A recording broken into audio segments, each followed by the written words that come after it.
Ladies and gentlemen, this is not a paid advertising. TheOnlyGround.com, onlyground.com is one of the most amazing places for information that I consistently go to. If you guys want to have conversations about our old interviews or even topics that we don't discuss, the group of people that are on the onlyground.com message boards are some of the most brilliant that I have ever come across. Those little like knick-knack facts that we get here and there, that's where a lot of it comes from. Please check out the link in the bio. Welcome to the Lights Out Podcast. This is Chris Lights Out Lytle, and this is our journey to document the history of mixed martial arts. I have brought with me my friend, the MMA detective Mike Davis, and together we will preserve the history and hear some great stories from the world in the era of the no holds barred. Thank you and enjoy. Welcome back to the Lights Out MMA History Podcast. You know, out of all, our listener base is mostly from the United States. We get into Canada, but shortly after Canada, Australia is like our number 3 market, and it's sometimes kind of teeter-totters with that of Canada. And in regards to that, we always try to get some of the founding fathers of countries, mixed martial arts, and John Donehue, I believe you're a pretty good representative from the country of Australia. Welcome to the podcast. Thanks, Mike. Thank you very much for having me.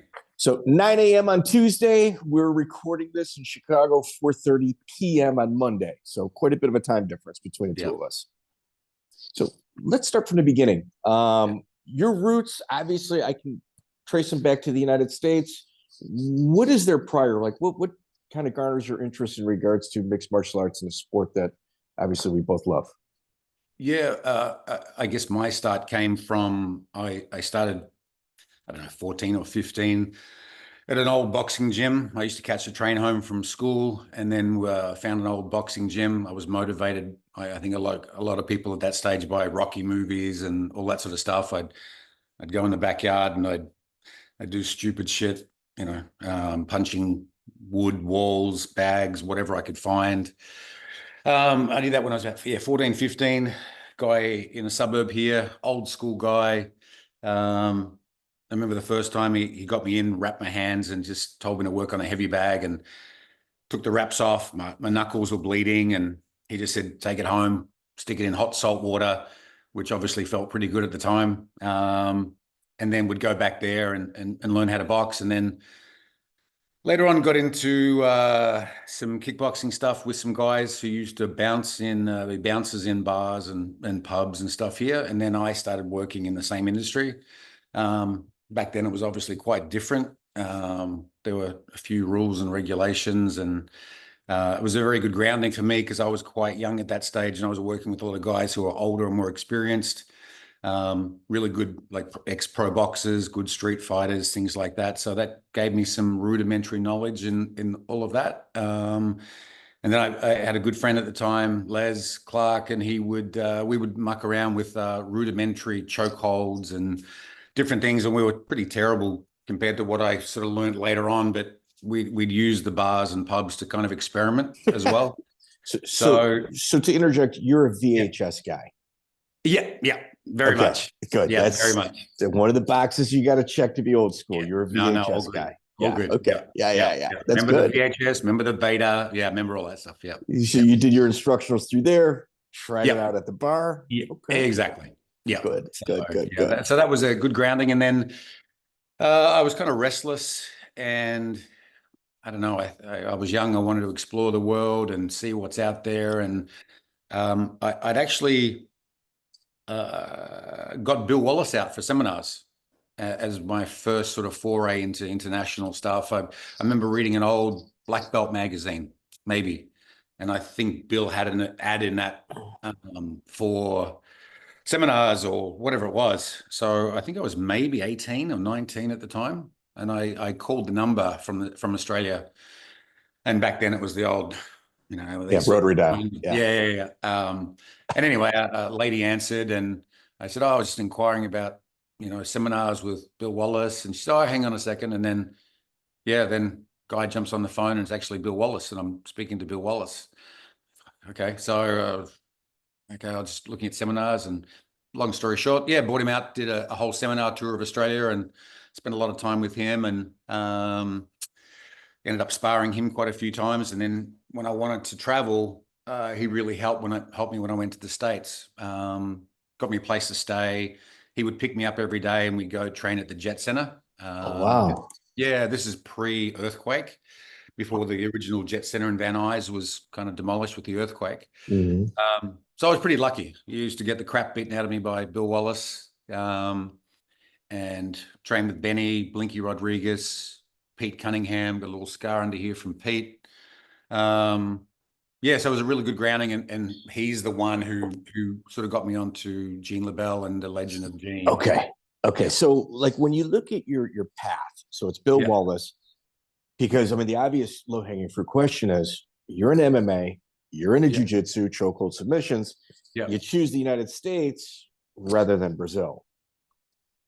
Yeah, well, it didn't really, for me, I had no concept back then of what Jiu Jitsu didn't exist for us. There was nothing at that time about Brazilian Jiu Jitsu. It was unheard of. So this is pre-UFC 1. Oh, well pre, yeah. Oh, no way. Yeah, years before that. So yeah, I sold everything here, was originally traveling around the world, lived in Hong Kong for a little bit pre that, and then got to LA. And then, yeah, Bill really helped me, sorted me out, because I did a seminar tour with him here, and then also bailed him out of another seminar tour with a group that someone else did, that they lost their money or whatever they did. So it was Bill Wallace, Tadashi Yamashita, karate guy, Ernie Reyes Jr. was on that seminar. It was a bit more of a marketing type thing, but sort of helped out with that and bailed them out of that, and then became really good friends with Bill. And Bill was the one who looked after me when I first got there. And like I said, training at the Jet Center pretty much most days of the week with Bill. Then we'd go and get Fat Burger afterwards for lunch because he loved burgers. Yeah, so I did that for quite a while. And then he's the one who spoke about Gene LeBell. And he said that, Gene's forgotten more about inflicting pain than you and I'll ever know. Yeah. So was this also right around the time when Steven Seagal issued his challenge to anybody? Oh, yeah, that was way after again. That was a long time after that. Dude, so you're like legit old school. Like legit. I don't know about old school. I'm old, but yeah. So, yeah. So Gene LeBell, when you look at his first 4 original black belts, it's Silverado, yourself, John Perretti, John Lewis. Yeah. Like that's quite an impressive group. I mean, how many people were in the gym with you guys, like in your classes? 2, 3. That's it. Well, yeah. So what I would do is the first time I saw Gene was at the Jet Center. He was doing like an impromptu little class. And I remember he walking in, he used to wear this old bucket hat, and he carried a brown suitcase with his gi and everything in it, and a little bit of a belly at that stage. Not overweight by any stretch, but a little bit of a belly. He was probably, I don't know, maybe 50s. Doing a little class, and I was watching, and I was this, boxer, kickboxer with some rudimentary choke holds, and saw all this stuff and really didn't think much of it, but Bill had spoken highly of him. And then Bill took me to LA City College to go meet him. And, Gene wears the pink gi and the whole bit. And I'm, young and silly and thinking, this old prick, what's he doing? What's he got? Anyway, Bill brings him out, introduces him, and then, I tell the story. It's probably, boring, but Gene, just the first thing he says to me is, choke me.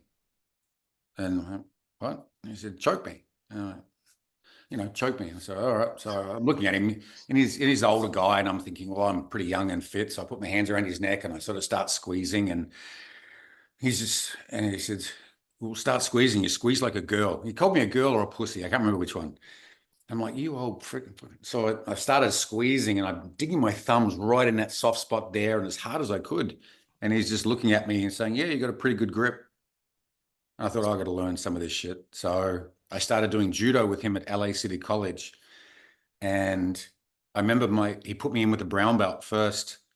And I didn't know anything about judo. I've just grabbed this guy like he would in a schoolyard and wrapped my arms around him, right around his head. And I just sort of threw him. With us. I'm going, I'm going all right. And then he put me in with a good brown belt who just about broke my neck because I didn't know how to fall or do anything. And I remember he got on top, and I'm straight away, because of what we used to do back home, was like, I've stuck my thumb in his eye. And Gene's like, hey, you can't do that in judo. He said, I love it, but you can't do it. I said, okay. So anyway, I started training judo with Gene at LA City College. It was Hayward Nishioka was teaching there as well, who's a great judoka. And then Gene invited me to come up to the cabin on the weekends up in Fraser Park. So, so then I would drive up, and then I think Silvio started a little bit after that. I could be wrong. But basically Silvio and I became really good friends, and then we would take turns driving up together. And sometimes, to be fair, most of the Saturday nights, it was just Silverado and myself. Wow. We would get there at usually around 6 p.m. And yeah, we'd train till we said stop, because Uncle Gene would never say, oh, I'm tired, I'm done, so. They said that Gene had a penchant for hurting people. Like he got a little bit of joy in that. Would you confirm that? Oh yeah. But he was not malicious to people. So he wasn't a sadist. No, not at all. He loved that side of things. And I remember one of the classes I did with him, he was just doing a V-lock Americana type thing on me. And I was quite flexible in the shoulders back then. I was like, man, okay.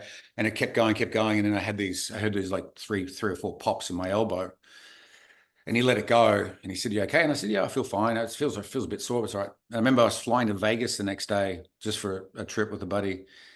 Literally my arm was shaking. Like it was sore for 3 months. And that wasn't Gene's fault. It was just like, I was just super flexible and just kept going. But I've seen him get really angry up at the cabin to people who are either disrespectful, or Gene would have a thing, if you're demonstrating a technique, basically he would say, you give a man your body and you do the technique, you don't resist it because you're trying to learn, etc. But guys would, like, he was so friendly, he would invite different guys up to the cabin who would sort of beg and ask and, want special treatment. But when they come up and they were a bit like, they resist a technique, later on when I got a bit better, he would sort of give you the nod, like, all right, well, stick it on hard. Or he would grab hold of them. And I've seen him tune up a few people. And one of them was quite memorable, a guy called Matt Johnson. Matt was he was a stuntman. You've probably seen Terminator 2.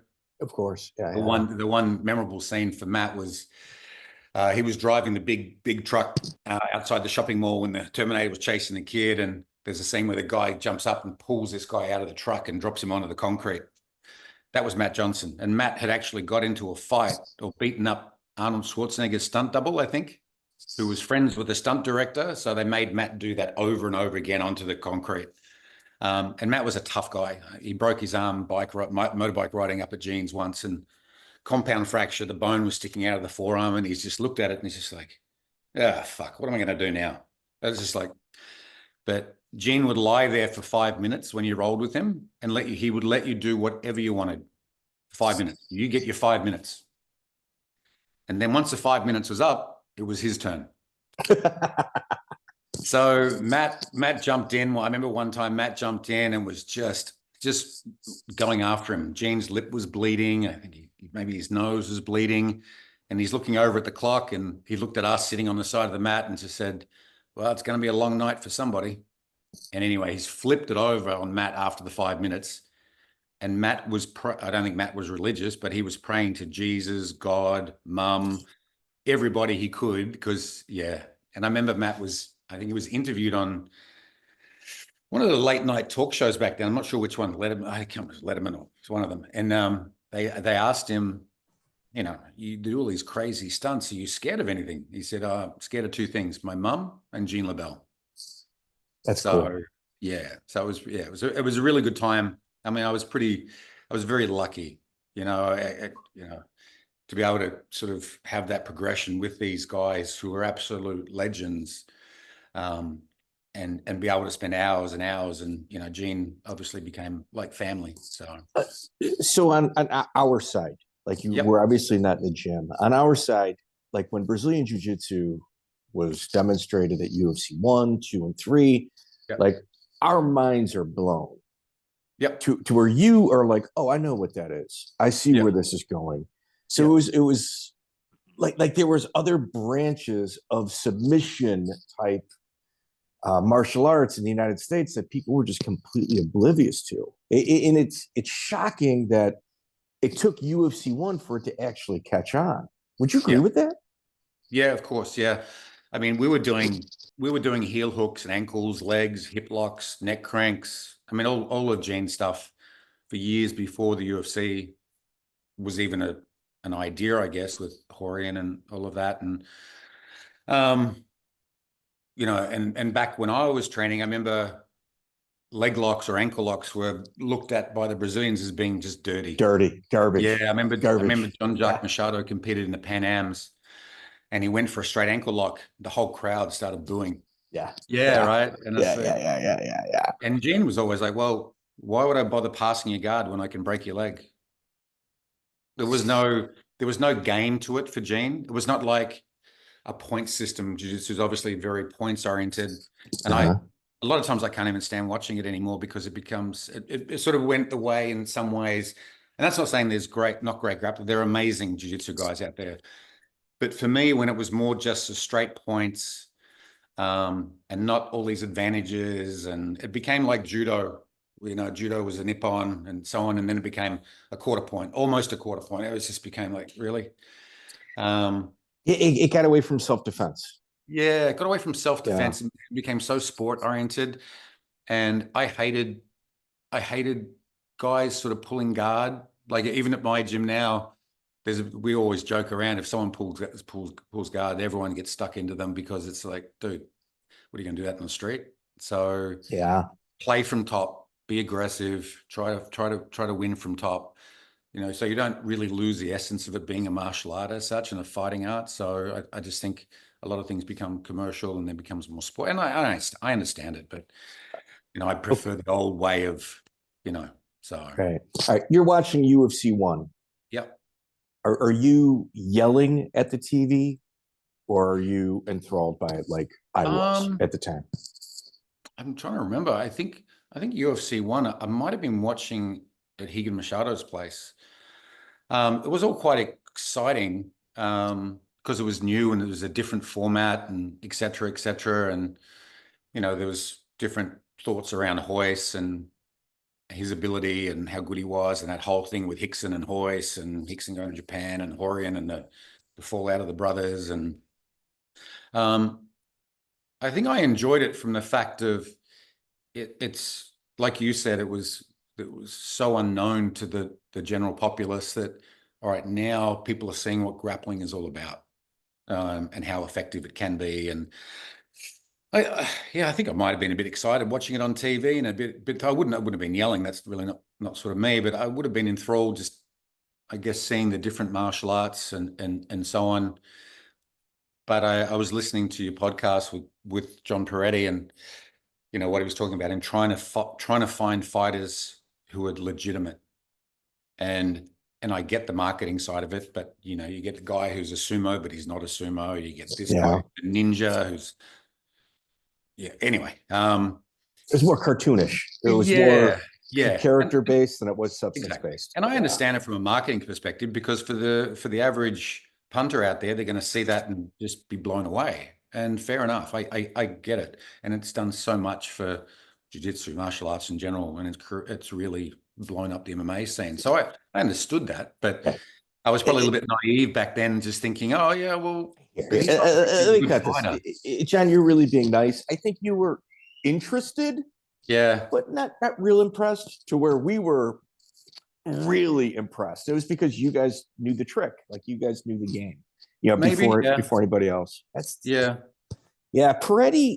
How did you get along with John Perretti? I always got on great with John. Yeah, John and I had never had any issues. We always got on great. I was listening to the podcast when he called me.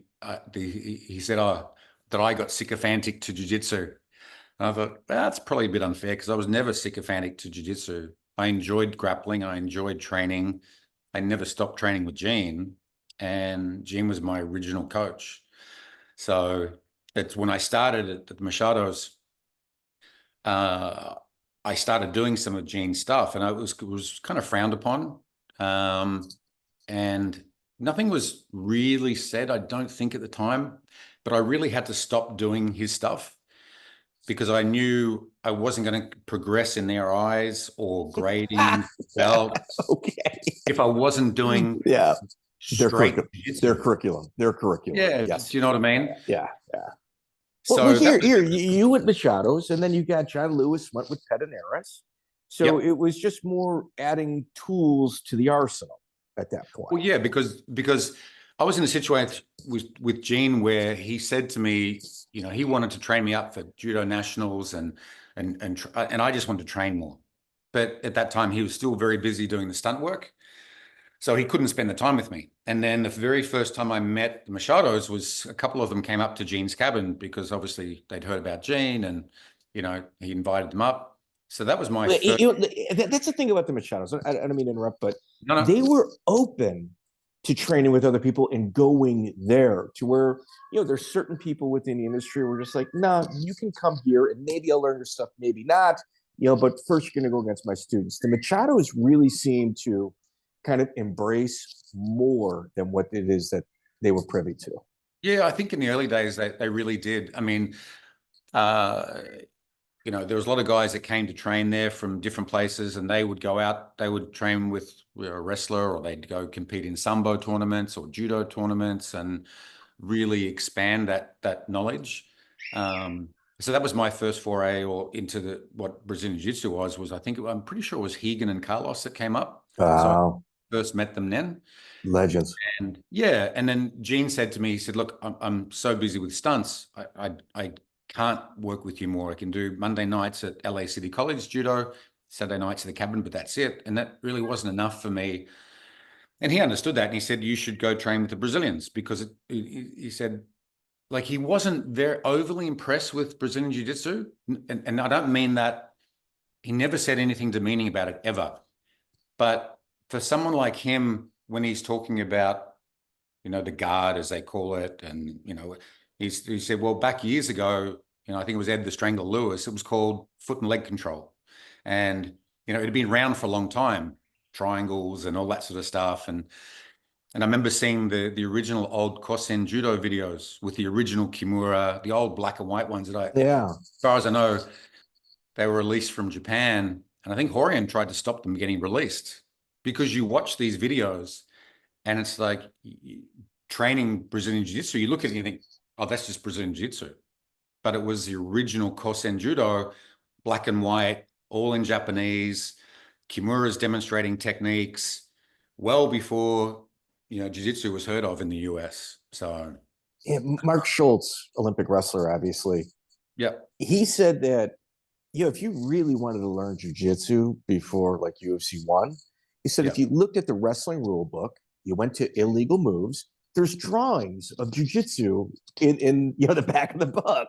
Well, exactly. Yeah.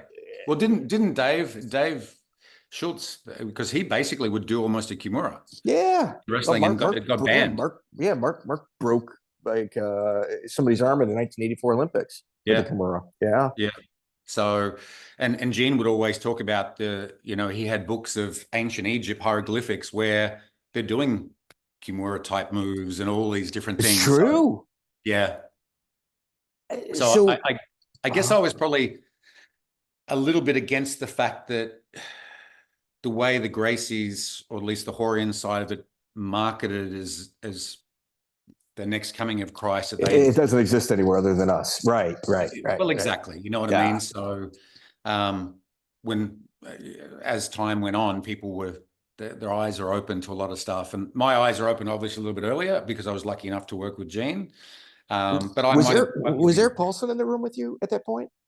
No, not really. I didn't really see Eric much up at the cabin from memory. I think with the Machados. No, I think I only think they came up once for all those years. So might have come up again, but I remember the first time definitely, but it was really Silvio, myself, John Lewis from time to time, in a very small room. Occasionally someone else would be in there because it was Gene's private house. It was his cabin up at Fraser Park. So he had set up upstairs like a small dojo area. So it was a real invite only type situation. Wild. That's incredibly lucky. You're incredibly at any lucky. time in the room, there might have been 5 people, 6 maybe. So you, Perretti, Sylvia. Yeah, Gokar came up from time to time. I think that's when I first met like Caro and Parisian, and they were like little kids, and that was really early days. I mean, early days for them, but that was well into sort of my journey. So that's wild. And then you also worked out with Danny Inosanto.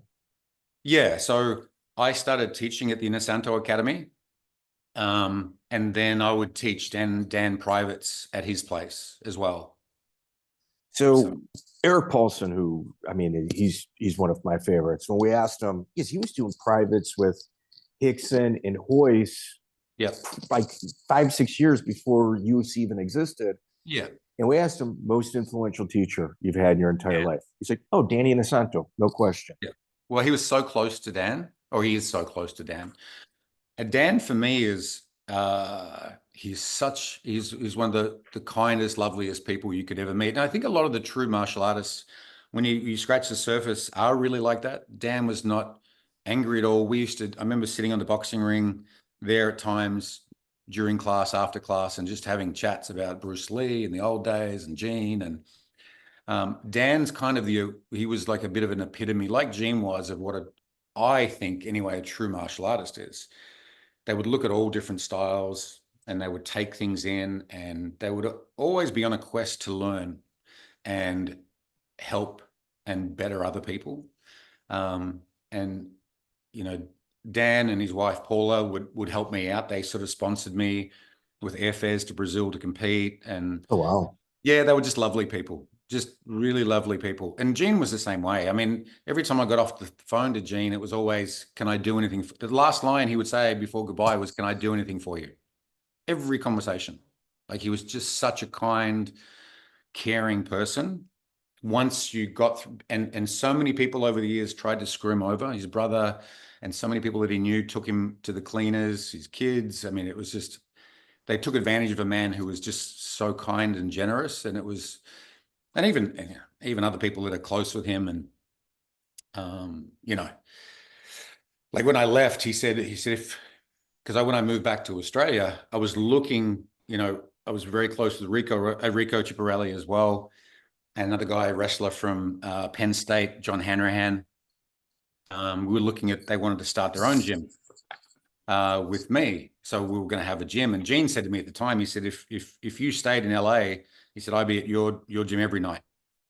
So, and I was like, God damn, I've already booked the tickets. I've already, you know, planned to move back. And so it was quite a difficult decision. But, you know, it is what it is. So.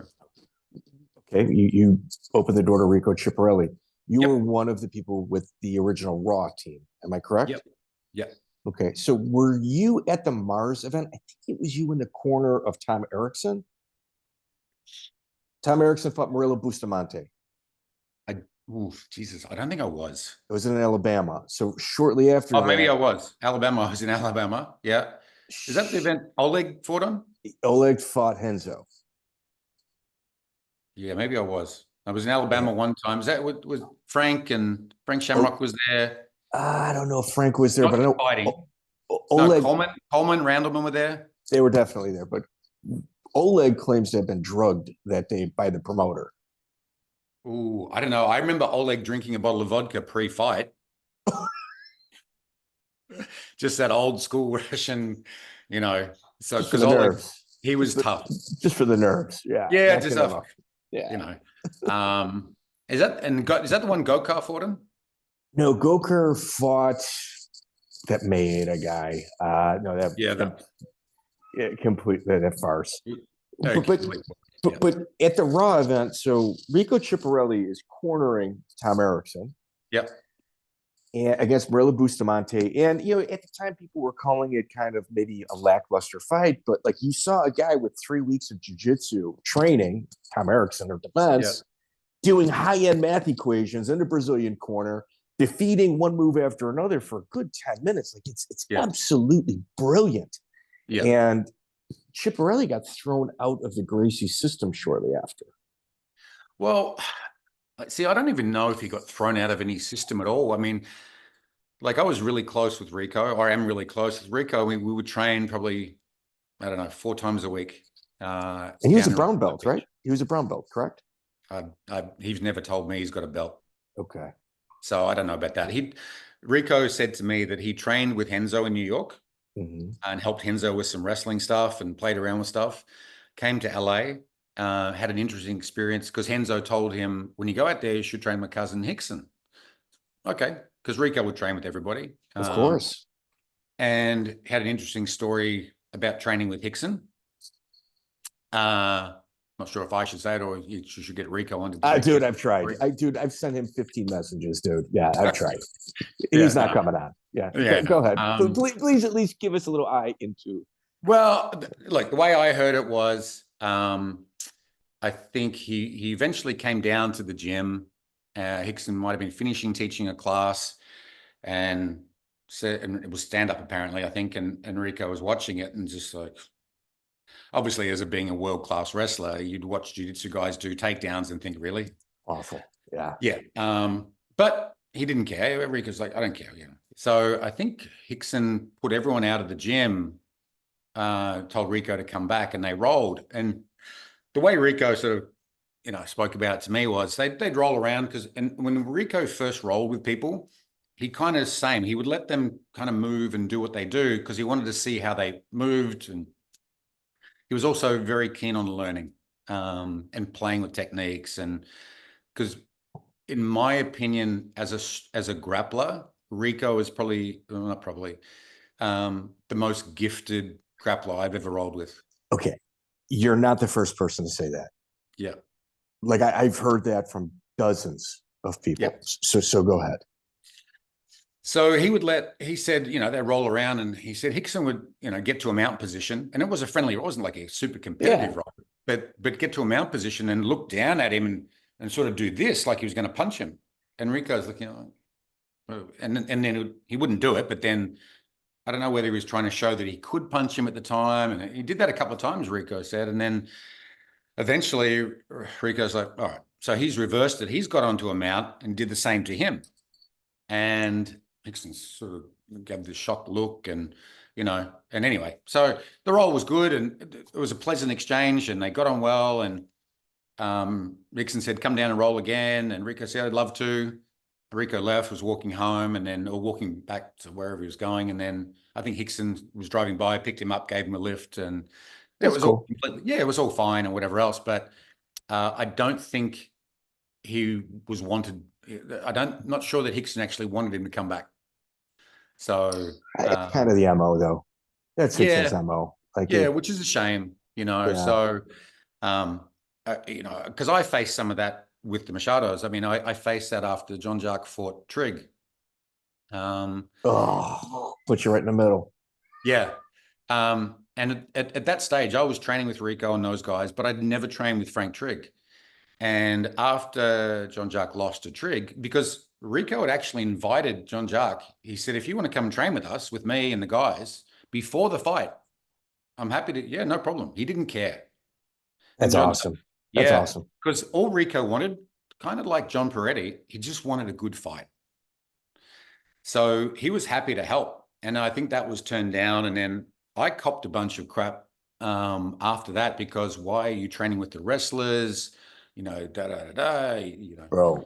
Basically, jiu-jitsu has everything, and that's where I was like, I think I'm a bit older than John Jacques, and I get the martial arts respect, and all that's fair enough.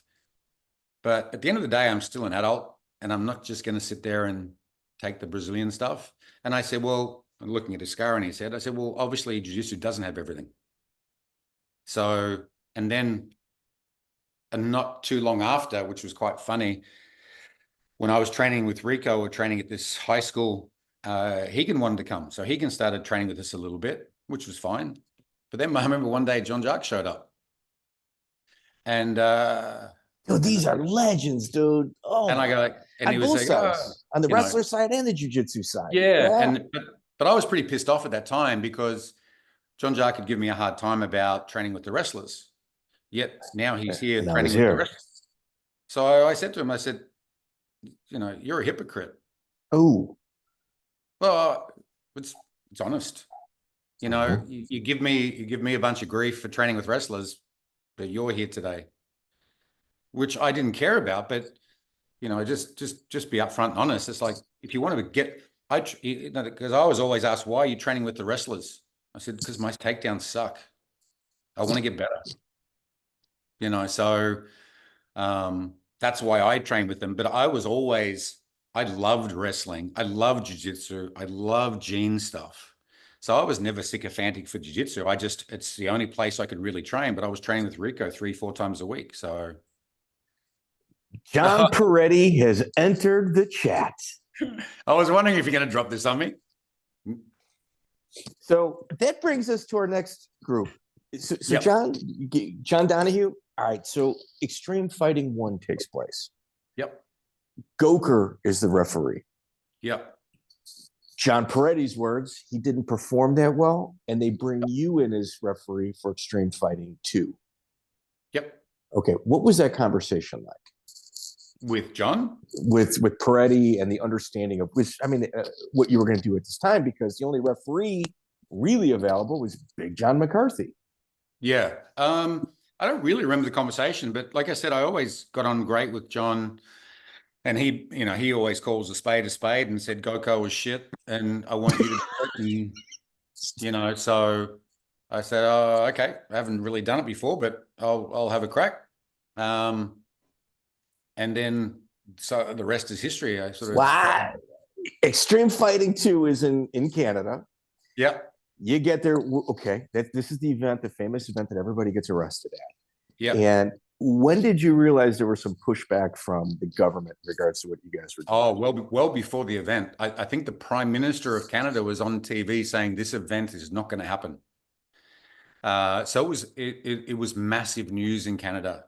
And obviously John and the promoters were smart enough to say, well, we're going to have it on the Kahnawake reservation over the bridge, which I guess was quite famous. Years before that, there was a big shootout between, the Native Americans and the Canadian government on the, so, and I remember driving through, I think we all went in minivans and we were driving through it. I remember seeing there was it was almost like a setup for where people got hung, because if they went against tribal stuff in their reservation, that were their laws. So we always assumed that, okay, we're on this, reservation. The government has no jurisdiction, so we can do the event. It was all good. I think it was an ex-ice hockey rink. And I think the feed went down and it was all sorts of stuff, but we made it happen. And, we didn't really think about it much after then because the event was done and dusted. It went really well. And then we came back and went back to, Montreal and back in the hotel, and everything was fine. I think it was the next night that I had the knock on the door, but we really had no idea, or I didn't anyway, that sort of stuff was going to happen to us, because we always thought it was so far removed on the Canadian side that it was not going to be an issue. So. Yeah, it's wild. Like when you guys all went down, it made it was kind of like the beginnings of the internet, but everybody was talking about it. Well, okay. Yeah. It was an interesting time. I remember I was about to go out to dinner, and then with, I think it was the announcer or someone else, and the cops knocked on my door, and then they had a photo of me in the cage. They're saying, well, is this you? I said, no. You think? No. Anyway, so I said, give me a second. I went back and I called the guys catching up with dinner with. I said, oh, look, I've just got to go. Just the police are at the door. All I could hear was he dropped the phone and he tried to just leave the room quickly. He opened the door. There were cops at his door waiting. I think they were everywhere, So we go for the ride. and we're processed and put into this jail, which I think at the time was a maximum security, or it was previously a maximum security jail. And I remember lying in the bed and, arm's length away just about, well, there's the toilet, and they gave you food in a paper bag thrown under the door. So yeah, it was interesting. John Perretti. Well, I came in late. I'm sorry. I didn't get your text. Hey, stranger. But I got to tell you something. You look as handsome as ever. Thank you, John. I appreciate that. And I got to tell you that a lot of things did happen that he was unaware of. But and as we know, Zuckerman saved many a day on that day. But John Donehue was as advanced as a referee as the show was advanced over the ridiculousness of the Ultimate Fighting Championship. And he was a consummate professional.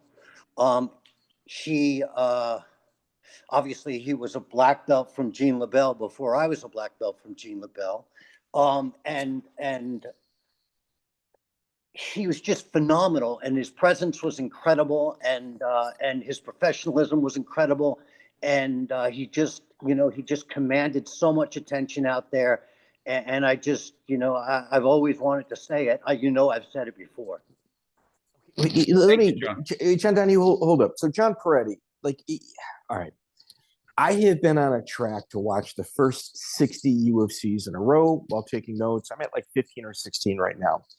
And when you kind of look at the time frame of extreme fighting, where it kind of intermeshed with the UFC at the exact same time, Big John McCarthy's almost frantic. Hurry up, guys! You got to work! You got to work! You got to do this! You got to do that! Like the volume coming out of him, it's frantic. To where when you had John Donehue, it's stoic, it's calm, it's level-headed, and it's like I can imagine being a fighter.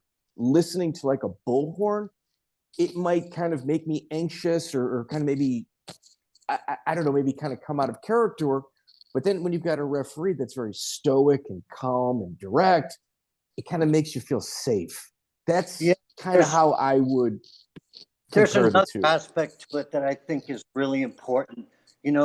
John Donehue could see things before they happened, when John McCarthy was always on the receiving end of the things that happened, Reactive, and really didn't see it coming because he was too much a part of the show. And myself, Donehue, and we were a solid team that had to watch what was going on because we were creating it. So John Donehue, it's incredibly important. Like when you watch the growth of the sport, you got your fights, but it's also important to kind of understand what's taking place behind the scenes and the other moving parts, the other intangibles. Yeah, your calmness in there as a referee is so much more. I think I haven't got it. I'm going to kind of figure out to where everybody else caught up to you. But by UFC 16, they certainly were not. Yeah. I don't know. I mean, like John said, that, I don't know, that I guess that's the way I kind of am anyway. But I also realize I'm not the show. And that's not me saying John McCarthy is. It's not me having a crack at him. It's just that the two guys in there, they're the show.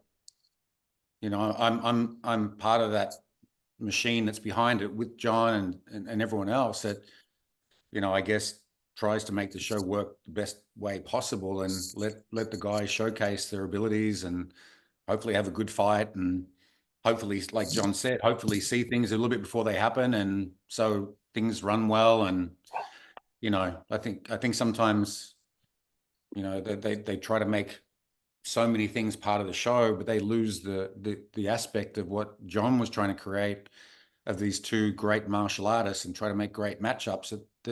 That's what people want to watch. Okay, so when you talk about the modern era of mixed Uh-huh. martial arts, Yeah. it starts at extreme fighting. It for sure does. And John Perretti might, I mean, obviously is the architect there, Mhm. but if you've got a referee that's not in control of the situation or unaware of the moving parts, whatever picture John Perretti's trying to paint, it's going to get ruined. Like Right. it's by either a faulty stoppage or just maybe something barbaric taking place that should have been stopped prior. And Yeah. like you have an incredible role in the modern era of mixed martial arts, in my opinion. Oh, thank you. I don't know. Yeah. Yeah, and can I say one Yeah. other? Gokor, he had never refereed before. I had refereed before, as John knows. But Tony Moenak's a really good friend of mine, was a really talented kickboxer and a great trainer. He got fired also after Milicic Burnett. So it wasn't like if the other guys got fired, and John Donehue, I mean, I can see him, making eye contact with me before, after, and almost during fights, because we were really on the same page, and we were both Labellians, and but I think he really understood way ahead of time the impact that a bad referee could have on a fight. Somebody seizing and stuck in a fucking corner. Well, of course, we didn't have corners, but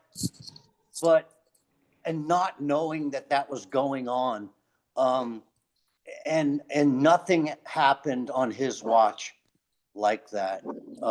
And we had some real fucking clowns in there too that he had to control.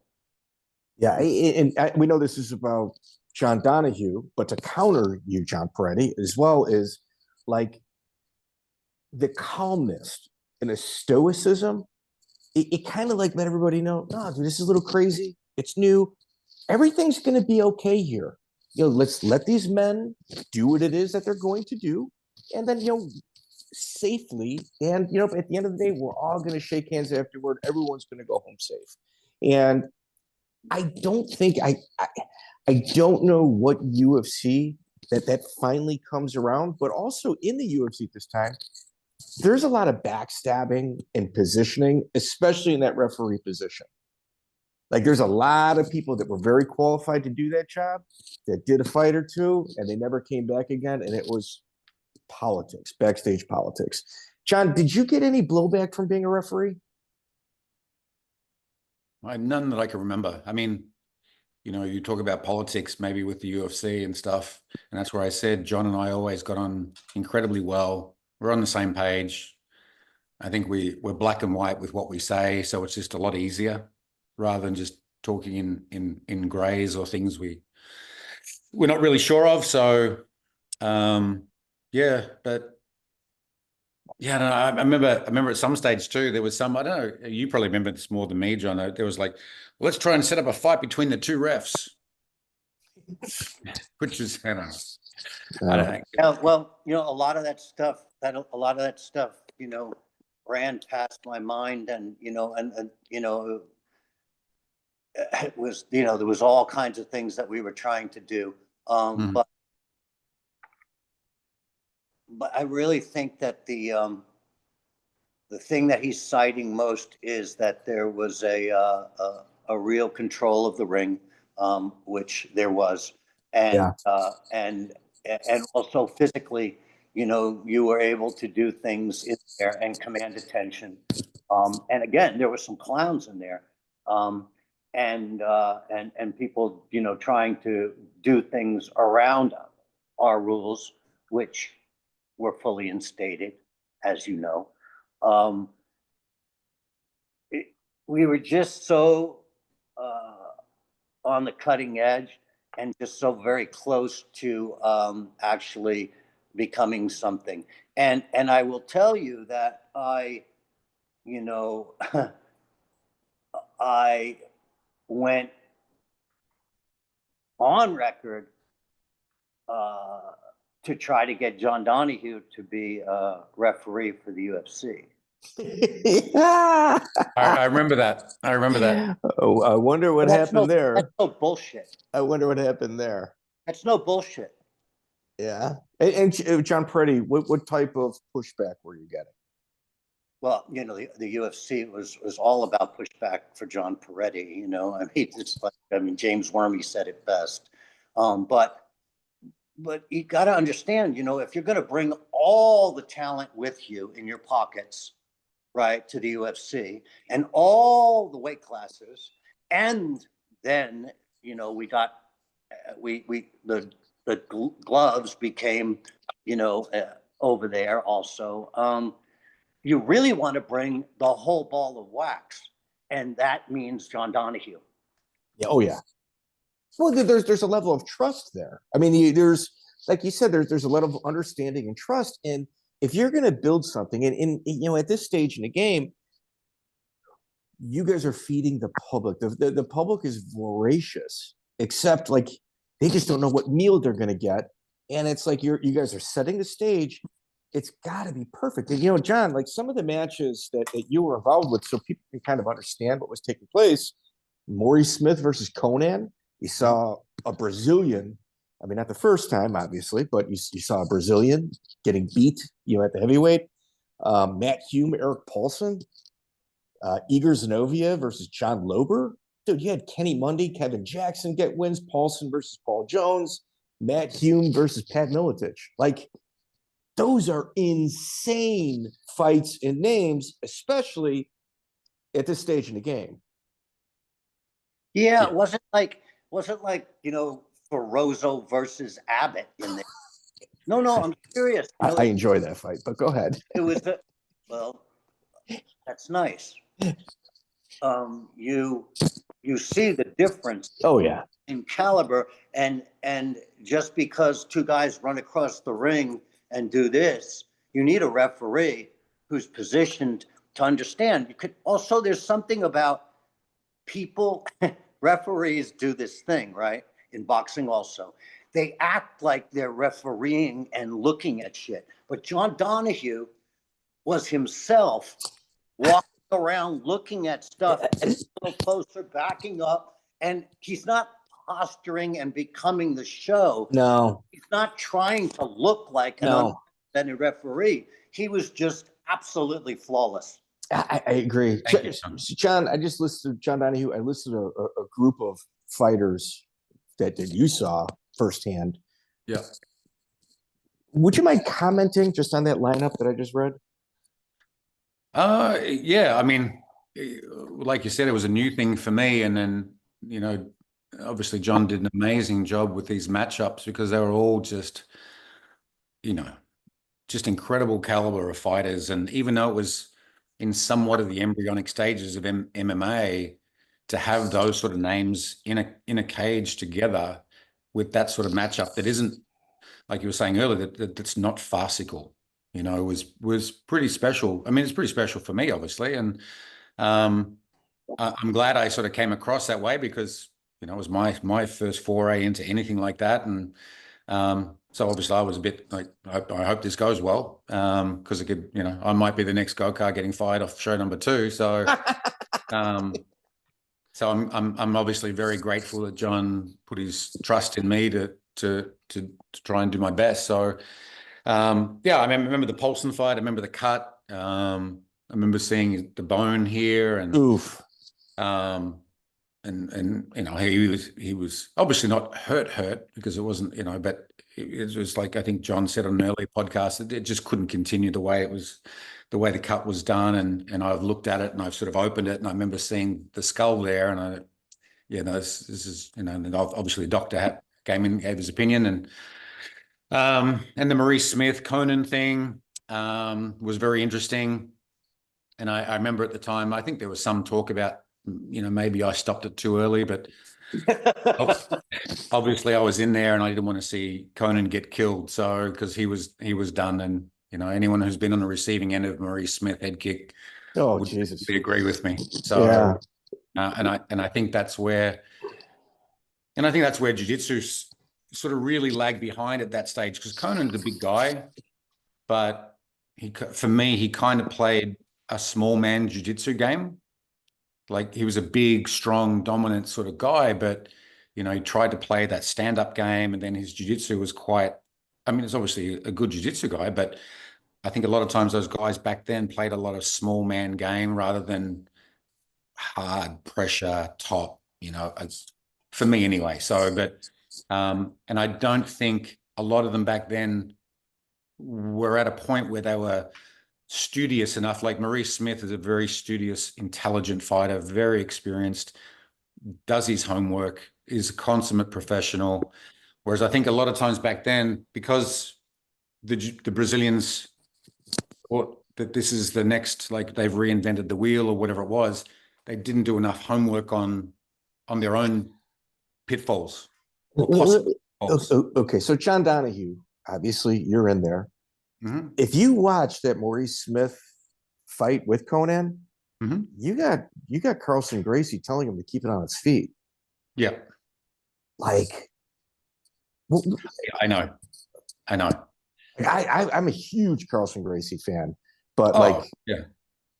Oh, we all were fans, and I love that man, but he was a terrible cornerman, and he, to tell Conan to box Maurice Smith. Oh my God! Like telling, that it's, I don't know, man. It's so wrong, and it's exactly what he's saying. It's exactly about homework and being well-rounded. And it's just wrong.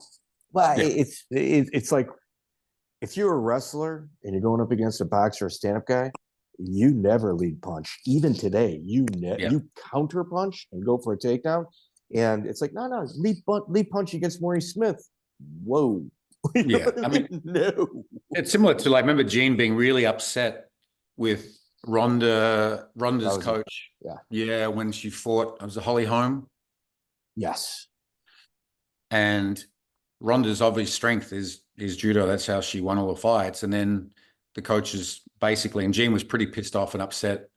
I remember this, and saying that, no, your boxing is really good and you can outbox this girl. So, really? Yeah. I mean, Holly Holm is, I think he was a world champion kickboxer at the time. Exactly. For a world title in boxing. No. Yeah. And John, you'd remember this. Gene would always say, beat somebody at what they don't know. Yeah. Do what they don't know. Yep. So, yeah. If I'm silly enough to fight Maurice Smith, I'm not going to try and kickbox him. No, I know. Yeah. You have to understand also, it's like, like for somebody like Maurice Smith, who has kicked me in the leg. So you have to understand that he was top of the heap, experientially, as John said, but also as an athlete. Also, when you rolled with him, he could like get up when other guys couldn't get up. He had the giant adductors, and he could get his machine that was pressed against the cage and get back up when other guys could not do it. They had real difficulty doing that. He did that so effortlessly. Yeah. So, John Donehue, you being a referee, oftentimes people behind the scenes, and there's some distinct personalities. Did you have any experiences with John Lober? Nothing. John was always a little bit different. Like, just there was never anything negative. He was kind of quiet and quite intense. But nothing that was untoward or anything with me. So no, not really. Okay. Did you have any like pushback backstage in regards to some of your decision making? No. Yeah, it was just smooth, dude. It was smooth. Like it was. There was a lot of chatter. We we had all kinds of problems, but, not because of anything that John did, in my professional opinion. So, John Donehue, you obviously run a gamut here, the Machados. You had some dealings with Gracie's and things of that nature. In ADCC 2001, you trained Chris Brown, and he beat Renzo Gracie in Sao Paulo. Yep. Why don't you take us through that? Well, Chris was a very accomplished wrestler, but he'd only been training, I think, submissions for maybe, I don't know, 6 months or so. Was a dead set white belt with Jiu Jitsu. Was a good wrestler, but a very limited wrestler as such. I remember when Rico came out once to do some seminars, Rico trained with Chris, and Chris was at one stage, like quite a while ago, well before Henderson, was ranked, I think, in the top 10 in the world, which was very good for a guy from Australia. But Rico played with him. And that was the difference. I mean, Chris's big thing was a good hard collar tie, set up his double leg, etc. He couldn't even get a collar tie on Rico. And he was like, Jesus, 1 minute he's here, next minute he's here, next minute I'm on the ground. But I've seen Rico do that to Randy Couture and play with them, literally play with them. But Chris was a very good wrestler. And I knew Renzo reasonably well. And I knew he's a very prideful person. And I know he does not like pulling guard. So I said to Chris, I said, you've got to play smart. And we worked on avoiding triangles, arm bars, staying away from the legs, et cetera, when it got to the ground. But I said, I was very confident Renzo was not going to pull guard.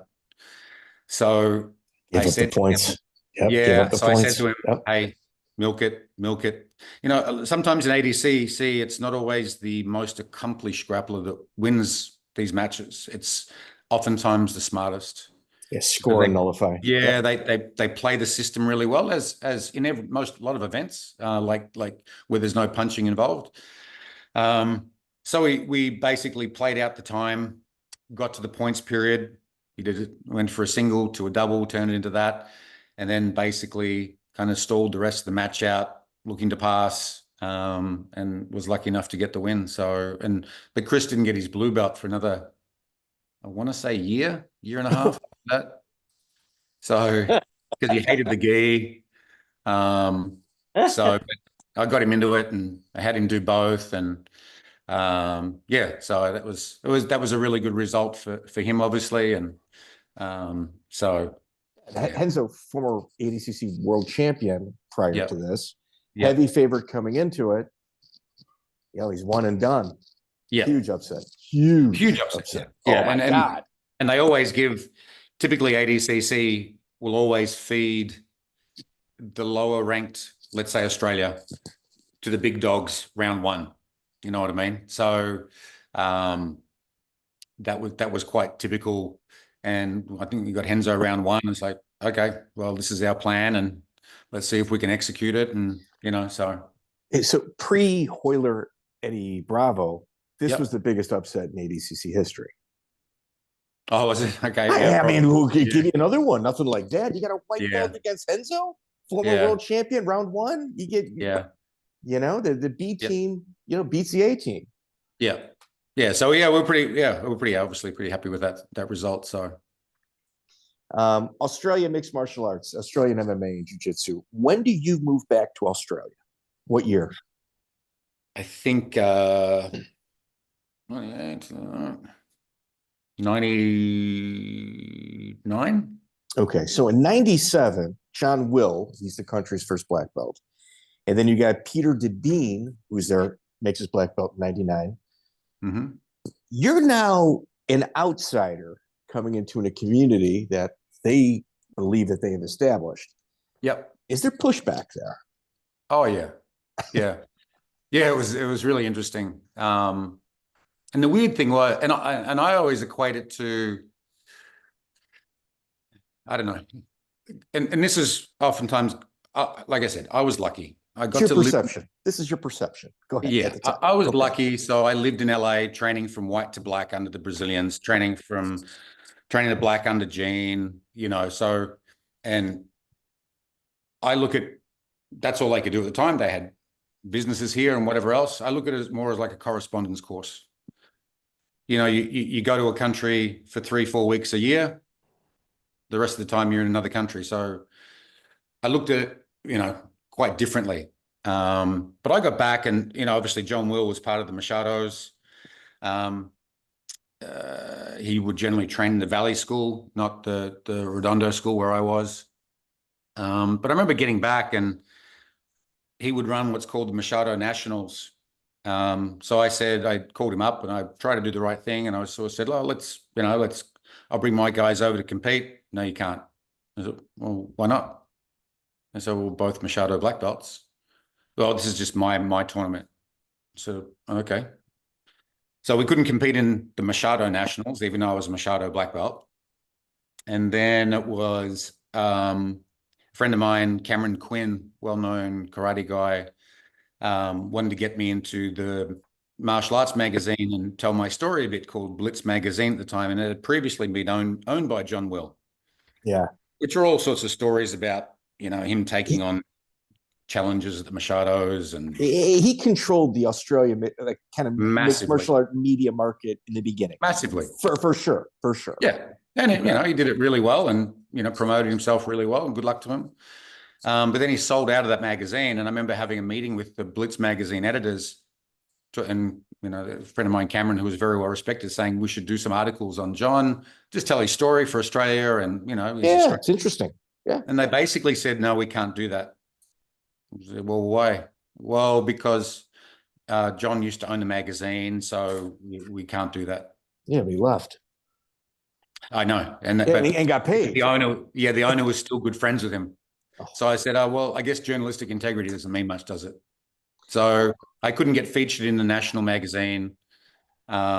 I couldn't get my guys compete. I even said to him, I said, well, why don't I bring my guys down to your gym once every couple of months? You bring your guys to my gym once every cross train. No. Yeah, they had a guy, Ron Williams. Peter DeBean had a guy, Ron Williams, that won the Gracie tournament as a blue belt, like the national tournament as a blue belt. And like Elvis Sinisek, Chris Hazeman, like you guys, you were moving forward, and it was fantastic as a country. Yeah. But people were definitely holding it back too, though. Yeah. Yeah, exactly. And I just think it was, and everything was very restrictive. And I think a lot of it just became about the money side of things. Like I remember I wanted my guys to compete in the IFBJJ Pete DeBean's tournament. And I said, well, I was a member of the International Federation. And he said, well, you have to join the Australian Federation. I said, well, doesn't international kind of cover that? No, you got to join that, and you got to join this. And it became so cost prohibitive. I was like, I can't do it. There's so much politics and BS that I really wasn't used to. Like in the States, you show up to a tournament, you pay your entry fee, you compete. You don't have to jump over hoops to join a federation or do this or do that. And and look, I understand both sides, but if there's a governing body that's the governing body, I don't know why people have to join 2 or 3 different governing bodies to compete in the same tournament. You mentioned Cameron Quinn, one of your students. Yeah. He was the referee during the Cage Combat 1 Australian Ultimate Fighting. So it was UFC Australia, except it was an American guy pretending like he was the UFC, flew everybody in, got the legal work. It was kind of a mess. Yeah. Were you at that event? No. Did you know it was kind of an abortion before it even started? Is that why you were a little bit. Yeah. Okay. Yeah. I mean, like you alluded to earlier, I was very lucky in the States because I'd obviously know John really well. John was always great to me, and I was lucky enough to do extreme fighting, and then later on the contenders, and where I met Rico and those guys, and so I had a pretty good and lucky run. So, but when I got back here, we started MMA in the state that I live in because it was illegal, and we had to jump through hoops to get it approved. We couldn't get it approved in a cage. We had to get letters from, at that time, UFC doctors saying about safety and get it approved through what was here called the boxing board. So we actually ran the first MMA show in the state and got it legalized here. And I think we did 3 or 4 shows. So Tony Bonello, he was opened up a school in like 2002. He had some pushback as well. He was considered one of the early Australian guys. Did you have any dealings with him? no, I remember the name. Kind of I a don't fake. remember what People would say he was a fake black belt, but people would say that often. I don't know if that's true or not. Yeah, I personally don't know. I'd heard those things at the time, and I don't know who he got his black belt from. And like a lot of things that have become so commercial, there are so many guys who are black belts now. It's almost like the taekwondo type situation. Yeah. Because everyone needs a friend, and they don't want people to leave, so they give them belts. And I always remember a buddy of mine said, he said, I can play good hoops at Venice Beach and be pretty good down the beach, but I'm never going to play NBA. Yeah. Some people just aren't meant to be black belts, legitimately, and that's okay. That's not a personal thing. No. But it's like sometimes things are going to elude people because age or physical limitations or whatever it might be, work, family, whatever. But I don't really prescribe to the adage of, well, you've been here long enough and paid enough fees, you get the belt. So, and I guess I'm a bit of an outlier because, especially in the early days, I remember they used to have all these internet forums and guys would say, well, we're talking about some of my students, well, he's a whatever belt, brown belt, Australian standard. And I would always say, why is there an Australian standard? Does that mean it's less, or there should just be a standard? You want someone to walk into any gym in the world and hold their head up proudly with the belt they're wearing. And I think I've given out in 25 years, I don't know, 7 maybe black belts. I think John Will's done over 100. So, and he's got a bigger organization, of course, and then they all could be legit. I don't know, but I don't know. You just look at the numbers, and it's like, I guess I'm sure John Perretti's the same way. I'm still very old school that way, where it's like you don't just get it because you showed up. John Perretti. Yeah, no, I think his analogy again is right on. It is the taekwondo. It is in every shopping mall.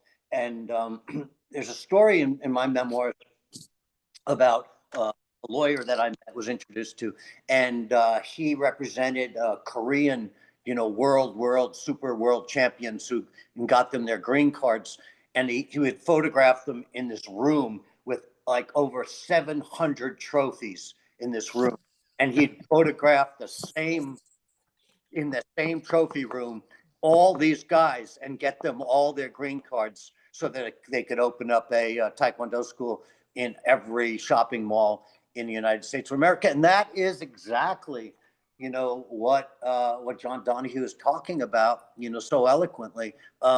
It's just, Gene said it all the time, he goes, all the guys that have promoted me never competed. Yeah. So John Donehue, you go back, you establish yourself. Behind your back, people are saying he's arrogant, but to your face on the mat, it's this dude's as legit as they come. It's just kind of whether you're a detractor or somebody willing to learn. But then there's like the first wave of Brazilians that come in. Yeah. You got Paulo Guimarães, Bruno Pano, Marcelo Rezende. Uh-huh. Was there pushback there as well? Not really. I mean, I didn't really have anything to do with them. Unfortunately, my experience with Brazilians on the whole hasn't been positive. Some have been amazing, but some of the other ones have been far from it. I mean, I sponsored one, I've helped 2 others, and in every instance, they've left, tried to take students and have taken students. Promised one guy if you come with me, I'll give you the black belt. But later he found out that he had to go to Brazil to get the black belt and had to pay for the Brazilian's flight to Brazil to get the black belt. But I have some other friends who are still in Brazil, Duda Castro, who train at Machado's with me, who I'm very close with, and is an amazing person. So it's not I don't mean that as a generalization, but maybe it's because of commercialism or whatever other reason. One of my guys competed against Paulo in an ADCC trials, purple belt, when Paulo and submitted him. And I think it's like, I don't know. I think a lot of people got caught up in the very much in the Brazilian thing, and I think a lot of that arrogance came out in tournaments that, well, because you're from Brazil, you automatically need more respect and you're better than everyone else, which, as we know, is not the case. And are there some amazing Brazilian grapplers and competitors? 100%. And some of them are probably amazing people. But I didn't prescribe to because you were born in a certain country and you train jiu-jitsu, you're better than everyone else. So, well, I will counter that with what's happening today. Yeah. And here, I mean, I'm in the United States, and Yep. the feedback I get is, well, their country's greatest grapplers have all left for the United States or Abu Dhabi. Like Abu Dhabi is course curriculum that, like, to graduate grammar school, you've got to take jiu-jitsu. Like one year, they imported almost 200 black belts. Yeah. And then you subtract what the United States took, and obviously Canada and Australia. Yeah. It's like, what's left? Like, you've got some Yeah. really, really good guys there. Yeah. But it's a little bit more watered down than what it was. Of course. Yeah, of course. You know, and I understand it. I mean, for a lot of It's life. them up in Brazil, it's tough. And for opportunity and the commercialism factor and, you know, family and looking after that and setting themselves up, I completely understand it, you know, and good luck to them. Yeah, I mean, they will say, earn American money, but live in Brazil. That's paradise on earth. Yeah. You know, which, I mean, who can argue?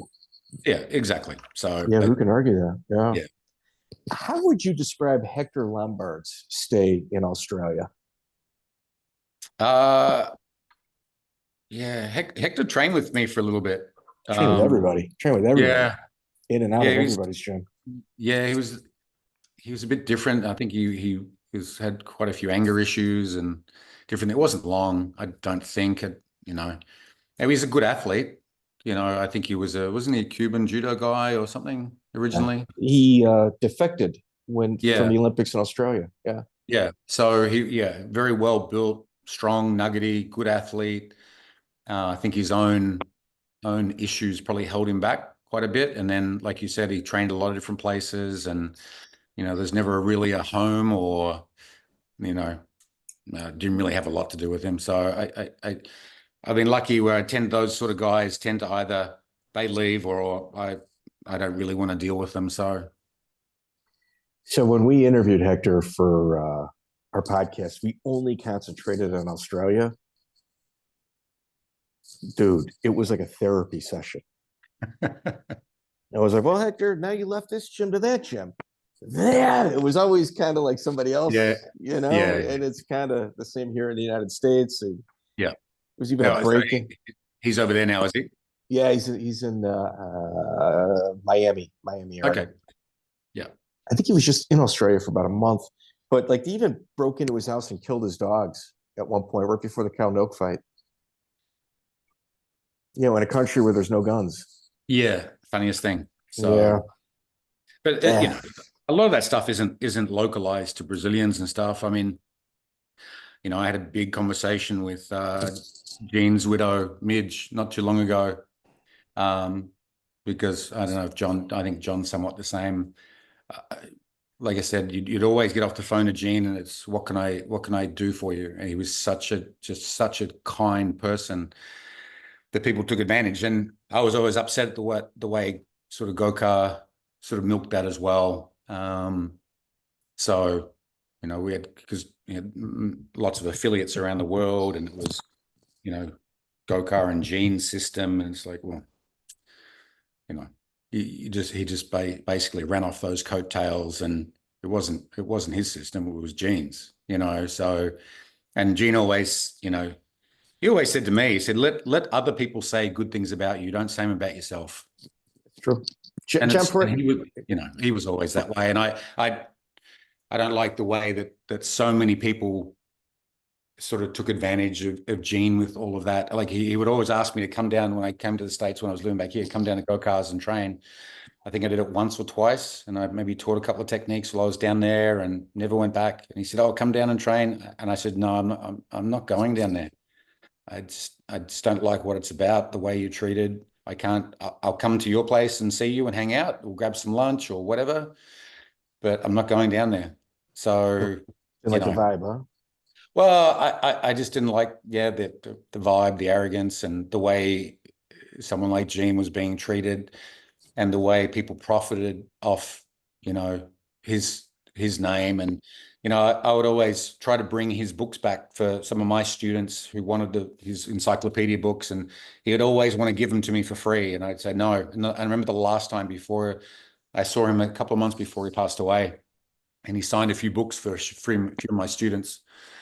And I had to leave the cash in an envelope hidden in his office and tell Midge, his wife, where it was after I left, because he would never accept it. And I still got a call like, "What are you doing? Give me this money." I said, "Uncle Gene, come on. You're always, no, it costs you money. Just take the money. It's not a big deal. The guys, my students are buying the books for whatever I pay for them, and they're getting an autographed book. I mean, you try and buy that book online, it's $250 odd US, and these guys are paying whatever it was, 50, $60 or whatever it was." I said, "Take the money." So, but so many people just really made me very angry at the way he was treated, because he was such a kind and generous person, especially to those he cared and loved. But so many people were just disgusting the way they treated him. John Perretti, your thoughts on that? I mean, it resonates so much with me. I talked very badly about people who spoke badly about him. One of the nicest things for me was, as a stunt coordinator, to hire Gene as a stuntman. That was a really exciting time for me. But there was a closeness there, and incredibly compassionate sadist he was. I learned, how to put my hands on people from Gene LeBell. So,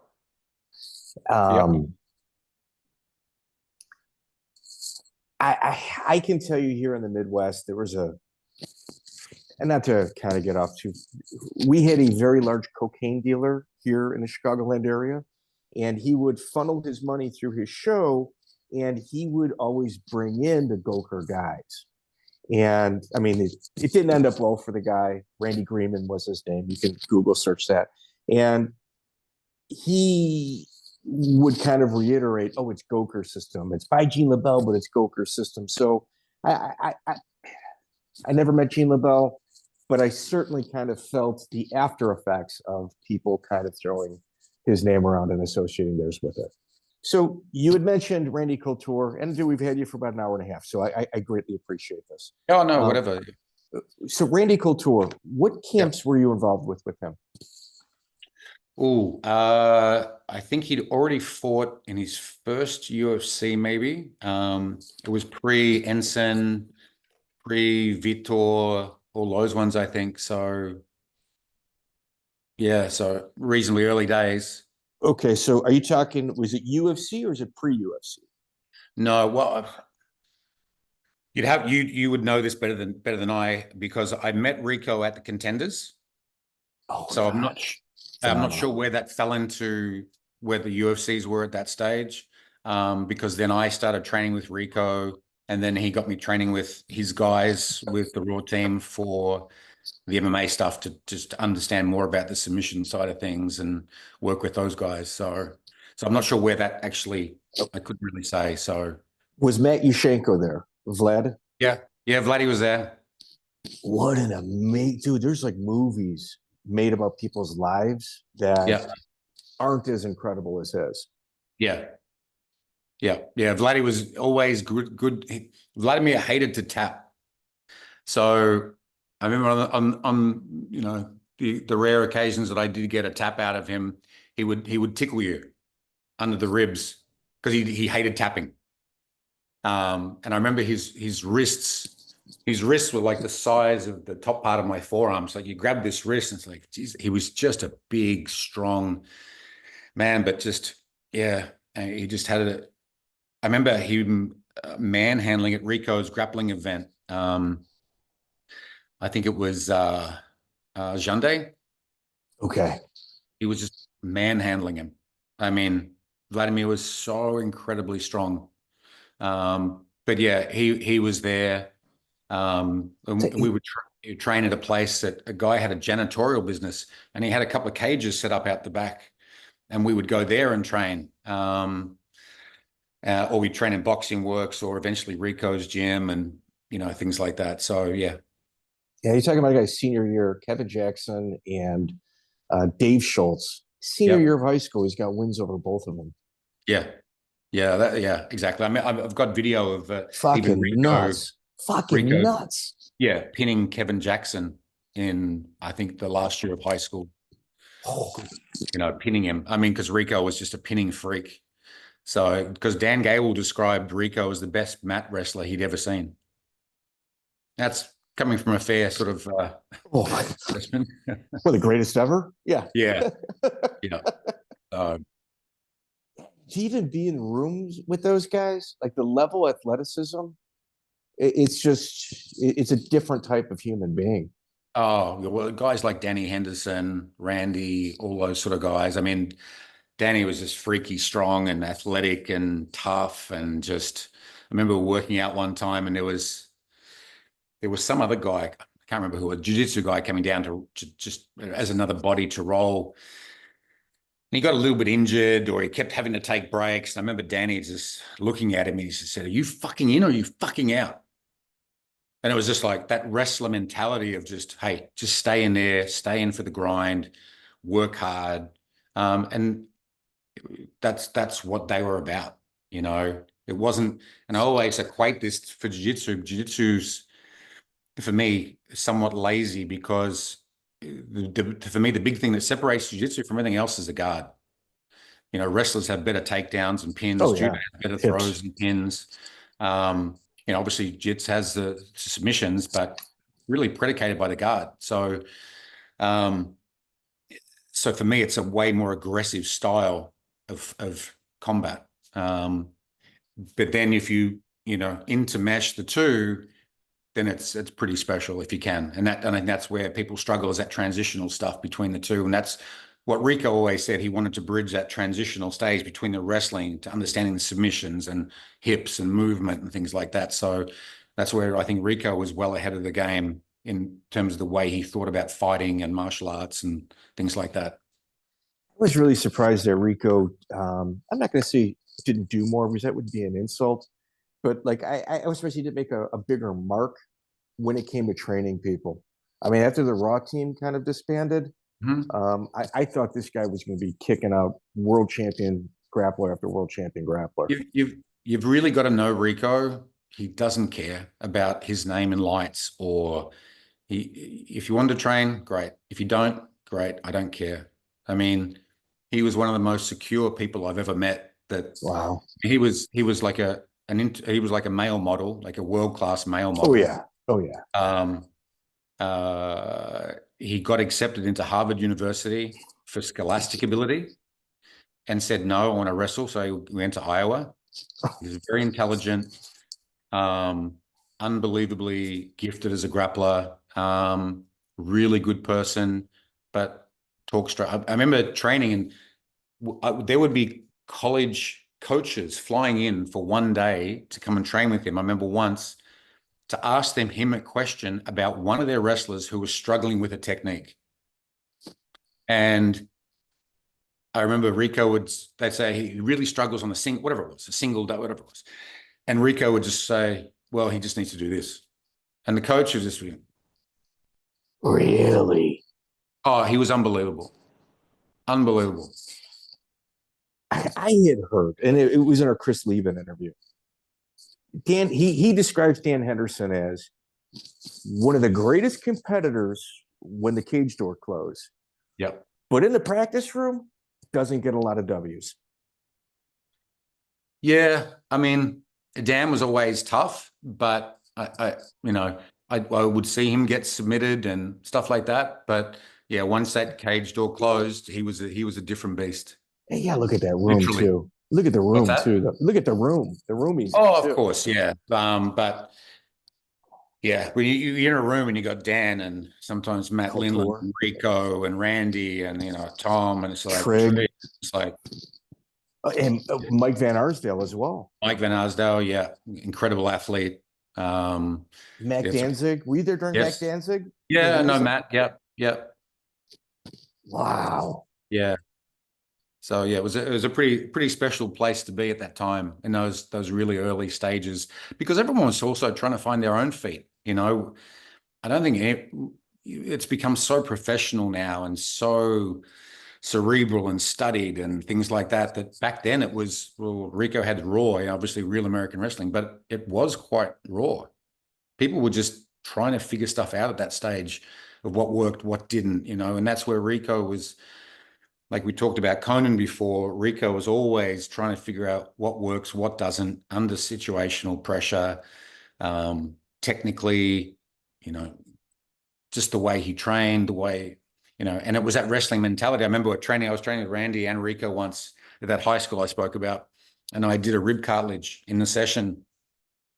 And it was the end of the session, and Rico told Randy to do some conditioning, and he told him to grab me because we were similar sort of sizes. And it was just basically locking up the ribs, picking up the body up and turn, and through the legs. And I think I was vomiting in my own mouth. I was in so much pain. And Randy's looked at Rico and he said, Reeks, come on, he's done a rib. And Rico just looked at Randy and just said, so? It was that wrestling mentality. And some of the stories Rico would tell me about Iowa and the sessions, and, you see why they were hard and why Danny and Randy and those guys are hard. And the only reason Rico fought in Brazil was because he said, well, I'm coaching these guys. I should probably actually see what it's like. But he had no interest in being in the limelight. I mean, this is a guy that hung out with Karl Lagerfeld and, all modeling places around the world. And it's like, he didn't crave the limelight at any time. I've sent him about 15 emails over the last 3 years. Yeah. When I first met Rico, it was almost like he was living out of the trunk of his car. Like, he wouldn't get a haircut unless he needed it for a modeling job. And now he's missing the front tooth in his mouth because it got knocked out in a training session. He couldn't find it. And it's been, I don't know, 15, 20 years. Never got it replaced. He just doesn't care. That's just Rico. That's freaking wild. Yeah. So, but everyone respected him. Oh, of course. Randy knows guys was just like, dude, he's next level. So if you look at sort of the guys I've been lucky enough to work with, it's like, I couldn't ask for anything more. Even Erickson, like I know guys that they're known for their strength, and they said, well, I grappled with Erickson and he played with me like I was putty. Like you're famous for your strength, and you're saying that, and you're getting toyed with. And Vladdy was like that. Vladdy was so incredibly strong. Yeah. So, and I think Vladdy was a master of a sport from Russia, which is a pretty impressive title to even get. Yeah, so. Winner Tbilisi. John Donehue, let me tell you something, dude. You do not give interviews. I know you don't. And you're kind of known for not giving interviews. For you to do this with me, man, I greatly appreciate it, man. Greatly appreciate it. No, it's been my pleasure, Mike. You're an absolute student of MMA, and I love the stuff that you do with all the old stuff, because that's the roots of it. That's the foundation of everything. And to get John Lewis, John Perretti, and these guys that are kind of like especially John Perretti's been, and John can be quite divisive the way he speaks, and I get that. I love it. But he speaks honestly from his opinion, and you got to respect that. And I'm getting to an age now where I would probably be a little bit more politically correct with some of the things that I say, and I still am to a point, and there's a lot more stuff that I'd probably want to say, but I'm getting to a point where now I don't care as much because it's the honest truth about people, and so I just think things need to be just aired a bit more honestly. Well, So just the record being set. yeah, that's all. That's it. Set the That's record. all. And it's nothing personal. It's not No. whatever.